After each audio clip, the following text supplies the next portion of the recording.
leaders to these companies. Fonterra believe that time has moved on, that many of the companies taking milk should be working on a process of ensuring their own supply. And I agree with that. If they're big enough and mature enough, be they Open Country Cheese or Synlait or Cadbury, they should sit down and negotiate with farmers secure supplies. Cadbury's used to do that. There's no problem. And in fact, if they are truly developing value-added products, then they're in a position to offer a bit more to the farmers and should be able to secure a regular supply, normal commercial arrangements. So Fonterra believed that, and Westland came to the Select Committee and supported them absolutely, Mr Chairman, because they are a fair, honest and very astute dairy company, I have to say. Not that I'm praising, of course, people. No, they don't. No, I have no vested interest. I'm not a shareholder in any way. I have brothers who are and a father, but not in any way am I contact, Mr Chairman. They also said, though, however, if we are intent on continuing with this structure, then they will apply for milk, which seems a little bizarre, given that they actually object to the whole setup anyway.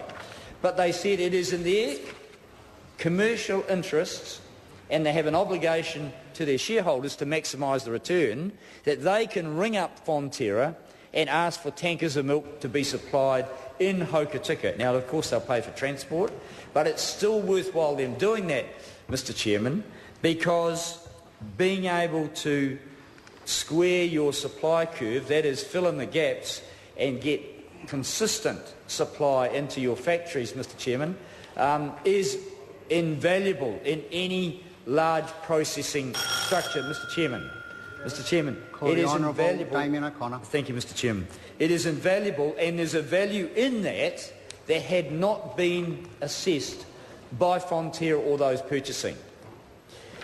Well, thank you, Westland, for your honesty, because it did help the Select Committee and I guess reinforce the view that we need to move towards an auction system where the market will identify the true value, and we won't be attempting to, by regulation, set a fair price on a commodity, on milk that fluctuates on a regular basis in the international marketplace in terms of its products, and in fact it fluctuates quite a bit domestically on the basis of those international prices.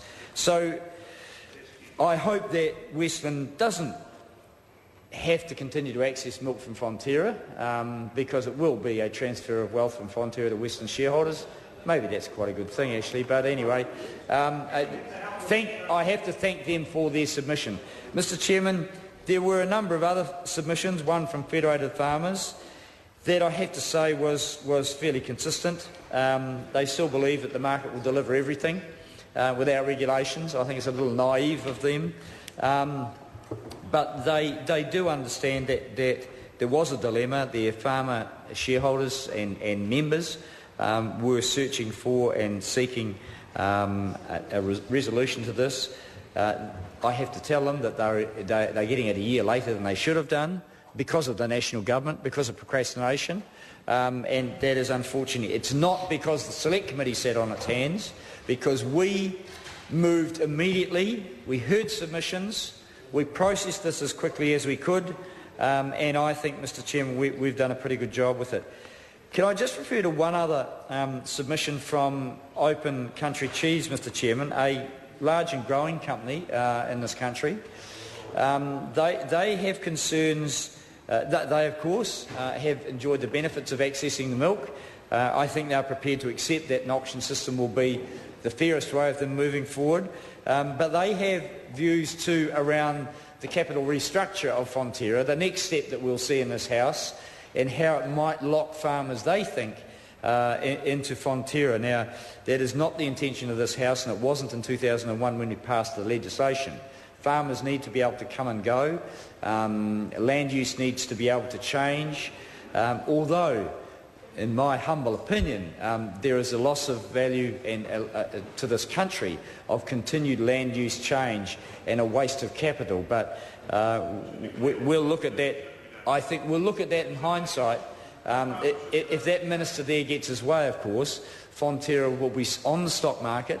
His friend Mark Weldon will be enjoying a slice of the action when the shares are bought and sold, and he'll be patting himself on the back saying what a wonderful thing he's done for New Zealand agriculture. And in the end, as the stock market has done before, time and time again, it will see those shares disappear offshore, which Mr. Stephen Joyce has no fears of.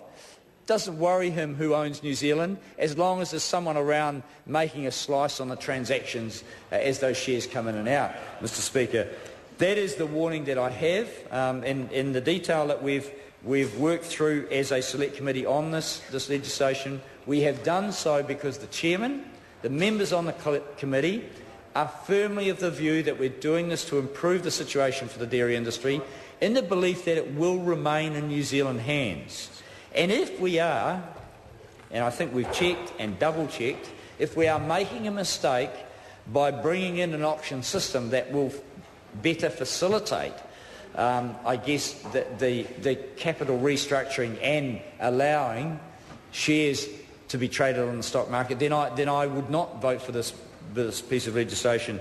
But I think in the stage way that we are approaching this, I think this is one good piece of legislation.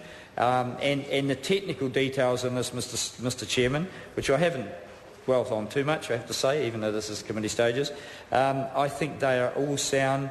We have amended through Clause 4, Section 115, that deals with the issue of auctions and what might be required. The Minister will have the right, of course, to set a reserve. There are some concerns about that. But the Chief Executive, of course, of the Ministry of Agriculture, and I see some officials in the House here tonight, I'm sure will be listening carefully, they are required to maintain the auction system, Mr. Chairman. The Honourable Damien O'Connor. Thank you, Mr. Chairman. The Chief Executive is required to maintain a sound, fair and honest auction system. It doesn't always occur when you've got a couple of big players and some small players. That's why the concerns that some of these smaller players have been addressed, and there will be a certain amount of milk, I think it's up to 40 million litres, available for smaller players. So if you want to start a little cheese factory, then you'll be able to bid on the auction and not have to compete with Open Country Cheese or Westland Dairy, as they might bid into it, or Synlait or the Russian owned companies. Who knows what foreigners might come into this country, the Chinese or anyone else.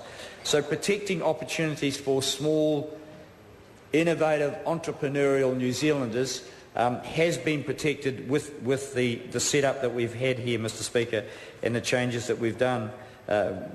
Section 19A, a new section, has been inserted to allow regulations to be made under the Act. We need some protections to ensure that there's decent consultation, and we have dealt with those technical issues as best we can in the bill. Maybe one of the government members, the chairman, might get up and give us an assurance on that. I feel comfortable with that.